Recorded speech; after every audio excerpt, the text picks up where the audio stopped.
Selamat pagi, saya Ziko Anusyeto dari kelas 9A nomor 14. Ya, saya sekarang berada di suatu cagar budaya. Tentunya ini adalah gereja Katolik seperti deskripsinya ya. Nah, sekarang saya berada di gereja Katedral Jakarta. Sini bisa dilihat interiornya sangat banyak ya. Ada beberapa patung. Dan mari sekarang kita langsung lihat interior.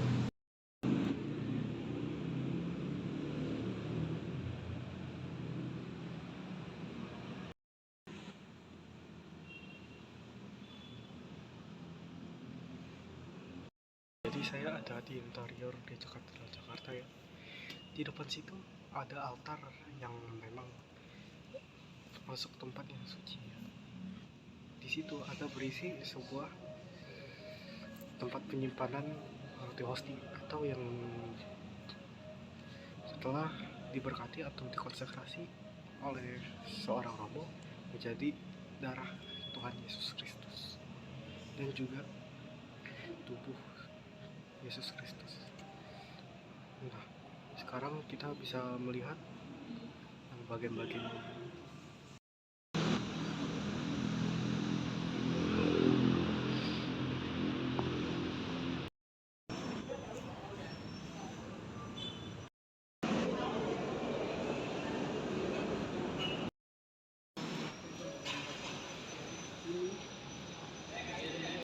sekarang saya berada di dekat Porta Sancta atau di bahasa Indonesia adalah pintu suci ya.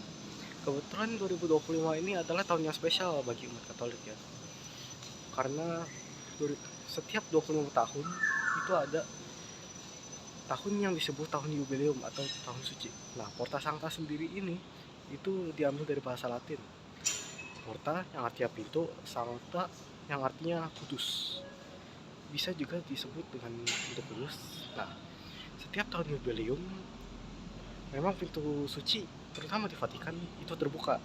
Nah, bagi yang lewat Porta Sancta ini memang mereka mendapatkan indulgensi penuh ya. Indulgensi penuh ini adalah pengampunan dosa yang diberikan oleh Tuhan menurut Alkitab, yaitu saat ada acara Yobel yang dilakukan 50 tahun sekali.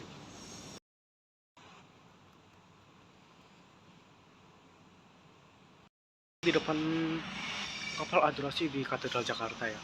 Sebelumnya saya tunjukkan itu memang berisi sebuah tempat penyimpanan, yaitu berisi roti hosti yang sebelumnya saya jelaskan terkait tubuh Yesus Kristus yang dikonsekrasi oleh seorang romo. Nah, sejarahnya bisa kita lihat itu dari Injil Lukas di Alkitab ya.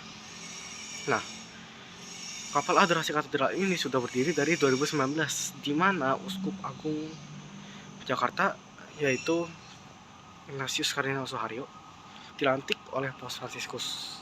Nah, oleh karena itu, untuk tanda terima kasih, katedral pun mendirikan sebuah kapal adorasi yang berisi sebuah tempat penyimpanan untuk roti hosti, yang artinya itu pun menjadi Yesus Kristus, tubuh dari Yesus Kristus.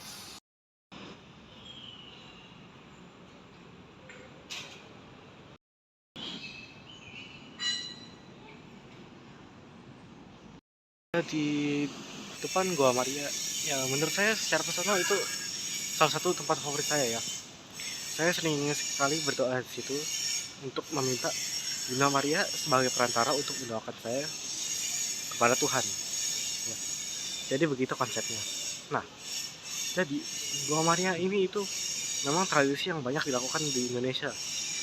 Jika kalian cari sendiri dalam Google atau Google Maps atau di mana-mana di Indonesia itu banyak Gua Maria yang didirikan ya. Tempat terakhir yang saya akan kunjungi pada hari ini adalah Museum Katedral. Lihat, sudah ada seekor kucing yang ingin menunggu ya. karena tempatnya sangat bagus menurut saya. Saya sudah pernah melihat museum itu sekitar 2 atau 3 kali. Sekarang mari kita lihat apa isi dari Museum Katedral Jakarta.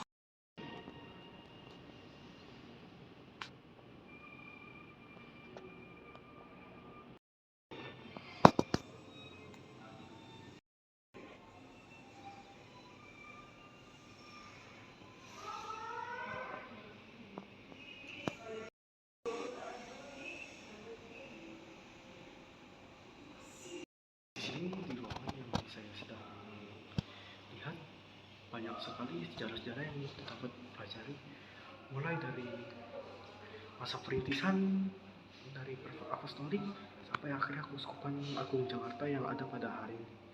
Yang Keuskupan Agung Jakarta ini banyak sekali cabangnya, mulai dari di Jakarta Pusat sendiri sampai ke Tangerang ya. Mari kita lanjut.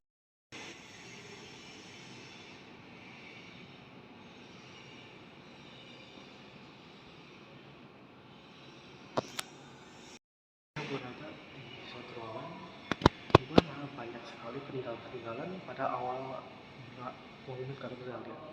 Seperti batu bata yang ada pada saat monumen katedral, dan juga sejarah-sejarah seperti surat baptis atau surat pernikahan yang ada di museum ini.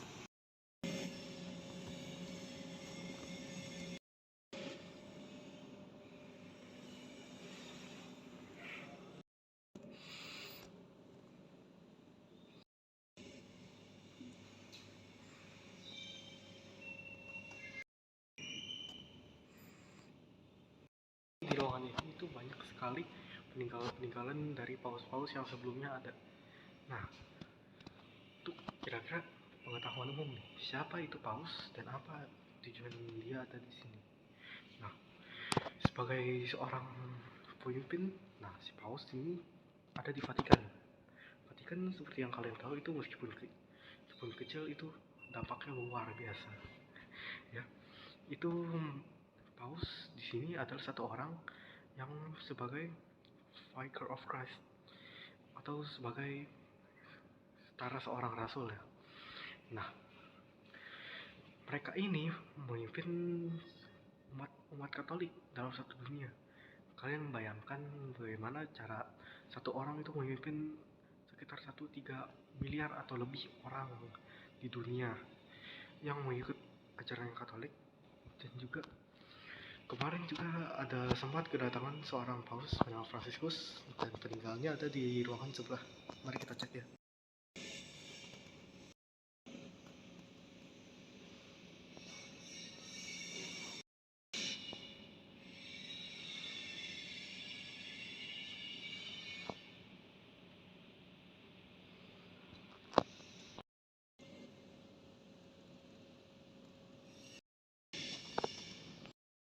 Di peninggalan dari Paus Fransiskus yang kemarin saya tanggal 3 sampai 6 September itu dia datang ke Indonesia ya.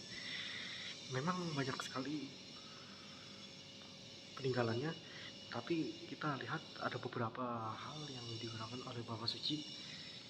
Nah, contohnya itu adalah piala dan juga patena yang dia gunakan dalam Ekaristi atau biasa yang disebut Pujaman Kudus ya.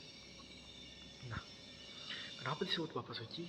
Nah, menurut 1 Petrus 1 ayat 16 ya, sebab aku kudus, maka kau juga kudus. Seperti itu. Nah, makanya Paus Fransiskus sebagai pemimpin satu gereja Katolik, gereja yang satu, nah, dia pun juga disebut sebagai Bapak Suci. Nah, sekian dari kunjungan pada hari ini ya. Bye-bye.